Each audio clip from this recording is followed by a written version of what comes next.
Samedi prochain, plus de 3 millions de Togolais sont appelés aux urnes pour faire à nouveau leur choix et élire leur prochain président. Sans surprise, Faure Gnassingbé, président en date depuis 15 ans maintenant, devrait à nouveau briguer la magistrature suprême pour un quatrième mandat.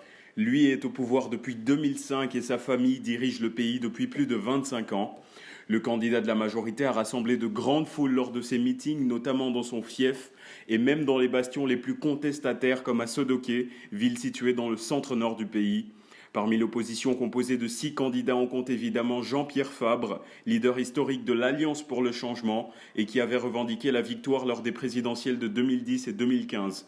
De son côté, Faure Gnassingbé présente un bon bilan économique, même si la majorité de la population vit toujours sous le seuil de pauvreté et que son ancienne promesse de créer 500 000 emplois n'a pas abouti. Pour mettre fin aux 6 années de guerre civile qui ont ravagé leur pays, le président sud-soudanais Salva Kiir et le chef rebelle Riek Machar se sont mis d'accord jeudi pour former un gouvernement d'union nationale à la date butoir de samedi. Le chef de l'État a assuré que les deux hommes s'étaient entendus pour gouverner ensemble après que 2 précédentes tentatives s'étaient soldées par des échecs. La guerre civile qui avait débuté en 2013 avait pour cause l'accusation par le chef de l'État Salva Kiir d'une tentative de coup d'État par Riek Machar, membre d'une autre ethnie.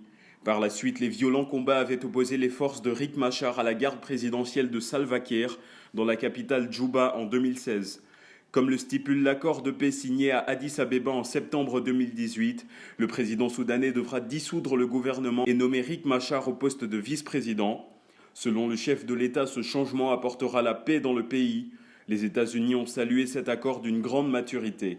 Thomas Thabane, le Premier ministre du Lesotho, sera inculpé ce vendredi 21 février 2020 pour complicité dans le meurtre de son ex-épouse, Lipolelo Thabane, alors âgée de 58 ans. La dame avait été assassinée lorsqu'elle rentrait chez elle en voiture dans la capitale Maseru. À ce moment, le couple était en instance de divorce et le crime a eu lieu 2 jours seulement avant la prestation de serment de Thomas Thabane pour le poste de Premier ministre. En février dernier, Maïsaïa Thabane, l'actuelle épouse du Premier ministre, avait été inculpée pour le meurtre de sa rivale. Désormais, c'est son mari âgé de 80 ans qui coulera avec elle pour complicité. Sous la pression de la justice et des membres de son parti, il a annoncé sa démission au plus tard le 31 juillet prochain. Une start-up d'origine ivoirienne fait le buzz. Elle vient d'obtenir une levée de fonds d'1 million d'euros grâce à son potentiel marketing.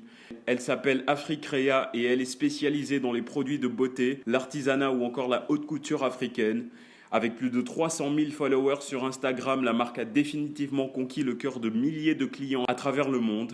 Elle a évidemment séduit des spécialistes du e-commerce en France qui ont décidé d'apporter leur aide financière. Avec plus de 6 000 boutiques et 101 pays desservis, Africrea, qui a réalisé un chiffre d'affaires de 400 000 euros l'année passée, a également annoncé un partenariat avec la compagnie aérienne de fret DHL pour une expédition de produits à partir de 15 euros. L'entreprise, qui tourne entre 2 000 et 3 000 expéditions par mois, compte faire bien plus à l'avenir et recruter également davantage de personnel partout dans le monde, notamment dans la tech et le marketing. Voilà, c'est tout pour aujourd'hui. Pour plus d'infos africaines, retrouvez Afrique Actu tous les jours à midi sur CNeWeb.